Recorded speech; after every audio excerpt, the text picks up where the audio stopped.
Assalamu alaikum wa rahmatullah. Bienvenue à tous et à toutes sur ma chaîne. Musulmans ou non, vous êtes le bienvenu. Surtout que ce sujet, je pense, touchera tout le monde puisque tout le monde connaît au moins deux noms. L'enfer. L'enfer, c'est un lieu qui est connu donc dans la plupart des religions, comme par exemple le christianisme, l'islam et le judaïsme. On parle de l'enfer comme un lieu de damnation suprême, comme un lieu, si vous voulez, de souffrance extrême, comme juste rétribution aux infidèles et aux criminels. En gros, aux gens qui se sont éloignés des commandements divins. En latin, enfer signifie infernus, qui signifie en dessous. En arabe, le nom de l'enfer est al-Jahannam. Allah dit dans le Coran, dans la sourate 78 du verset 21 à 26, « L'enfer demeure aux aguets, refuge pour les transgresseurs. Ils y demeureront durant des siècles successifs. Ils n'y goûteront ni fraîcheur ni breuvage, hormis une eau bouillante et un pu comme rétribution équitable. » L'enfer est en effet un lieu auquel malheureusement nous ne portons pas attention, dans le sens où nos cœurs sont devenus distraits de cette réalité. Nos cœurs sont devenus malheureusement vides comme des pierres de toute émotion quand nous évoquons les paroles d'Allah, quand nous lisons dans le Coran les versets liés à sa menace, c'est-à-dire l'enfer. À ce propos, le prophète sallallahu alayhi wa sallam nous a informé dans le hadith: « On n'a jamais rien vu de semblable à l'enfer, pourtant ceux qui le fuient dorment. Et on n'a jamais rien vu de semblable au paradis, pourtant ceux qui le recherchent dorment. » Pourtant, nous sommes dans une époque où le rire a remplacé les pleurs, la distraction a remplacé la méditation, la perversion a remplacé la piété. Le prophète nous a dit également à ce sujet dans le hadith: « Si vous avez vu ce que j'ai vu, vous ririez peu et vous pleureriez beaucoup. » Les compagnons de demander: « Et qu'as-tu vu, ya Rasulullah ?» Et lui de répondre, alayhi salatu wassalam: « J'ai vu le paradis et l'enfer. » Il est évident que beaucoup de croyants ont placé un trop-plein d'espoir en le pardon d'Allah.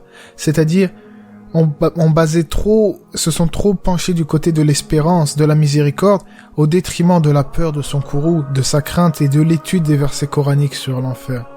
On manque cruellement d'intérêt dans ce domaine, et nos émotions malheureusement n'existent plus vis-à-vis de l'enfer. C'est pour cela qu'il est bon de rappeler qu'il faut rester sur cela dans le juste milieu. C'est à savoir que même si Allah est plus miséricordieux qu'une mère envers son enfant, il est aussi redoutable et capable de nous infliger un châtiment terrible. À nous d'avoir justement ce juste équilibre, tel des ailes d'un oiseau, entre l'espoir de son pardon et de sa miséricorde, et entre la crainte et la peur de sa punition et de son courroux. Cette punition, l'enfer, est d'une violence inouïe. C'est pour cela que certains sont arrivés à dire à notre époque, parmi les ignorants: c'est trop, c'est beaucoup quand même. L'enfer éternel, brûler éternellement, c'est trop, c'est dur. C'est dur ces versets quand même dans le Coran, ou dans d'autres livres évidemment, puisque l'enfer existe aussi dans l'Évangile et dans la Torah. Eh bien on répondra à ces gens-là: mais qu'est-ce que vous croyez exactement ? Qu'est-ce que vous croyez ? Qu'Allah vous a créé sans but afin de faire la fête continuellement sans réfléchir sur le but de tout cela, de votre création, de vos vies, en se moquant de la religion, de ses livres et de ses prophètes, en s'amusant continuellement, en étant perpétuellement dans l'insouciance? Eh bien non. Si Allah décrète quelque chose selon sa sagesse, eh bien c'est que c'est un bien pour nous. Et si il déclare que certaines personnes iront en enfer, c'est qu'ils l'ont mérité, car Allah est la justice absolue. Il ne commet ni erreur ni oubli. Alors, après cette courte introduction, venons au vif du sujet. Qu'est-ce qu'il y a dans l'enfer exactement? Qu'y a-t-il dans l'enfer? On sait de sources sûres que le paradis a 8 portes, on l'a vu dans ma dernière vidéo sur le paradis. L'enfer, lui, est constitué de 7 portes, superposées à la verticale, et dont le plus bas degré est réservé aux hypocrites, c'est-à-dire ceux qui extériorisaient la foi, mais qui, à l'intérieur, étaient dans la mécréance et ne croyaient pas en ce qu'ils prétendaient de par leur langue. On sait également que l'enfer est d'une profondeur terrifiante et effrayante. C'est à ce propos que le prophète nous explique dans sa parole: « Si on jetait une pierre en enfer, elle chuterait 70 ans avant d'atteindre le fond. » C'est Abu Moussa al-Ash'ari qui a rapporté cette parole du prophète. D'ailleurs, Abu Moussa al-Ash'ari, pour petite anecdote, il a également dit lors d'une de ses exhortations: « Ô gens, pleurez. Si vous ne pleurez pas, alors faites semblant de pleurer. Car les habitants du feu versent des larmes jusqu'à ce qu'elles cessent.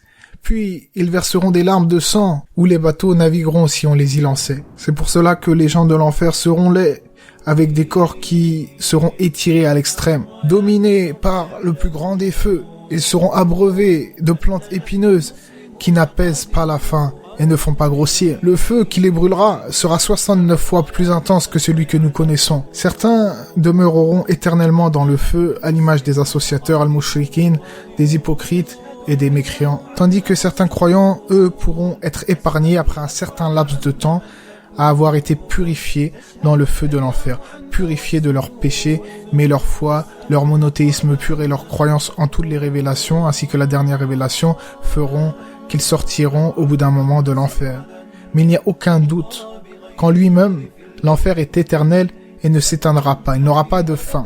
Il y aura toujours des gens qui y resteront et y demeureront éternellement, à jamais, dans ce grand brasier, dans ce brasier immense, lieu de refuge, où Allah aura décidé de jeter les serviteurs désobéissants et infidèles qu'il aura jugé bon de punir. C'est pour cela qu'on demande à Allah qu'il nous épargne de ce feu, qu'il améliore nos actions afin que nous ne soyons pas de ceux qui seront plongés en enfer à cause d'une de ses actions ou d'une de ses paroles.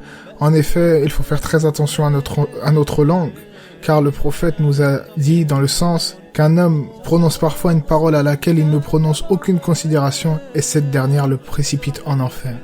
Qu'Allah donc nous éloigne de ce châtiment, du châtiment divin et nous accorde sa grâce et son pardon, qui nous accorde le juste milieu entre la crainte et l'espérance et fasse de nous des croyants droits et consciencieux, loin de l'état d'insouciance à l'image de ceux qui se détournent de son culte et de son adoration. En tout cas, Allah sait mieux.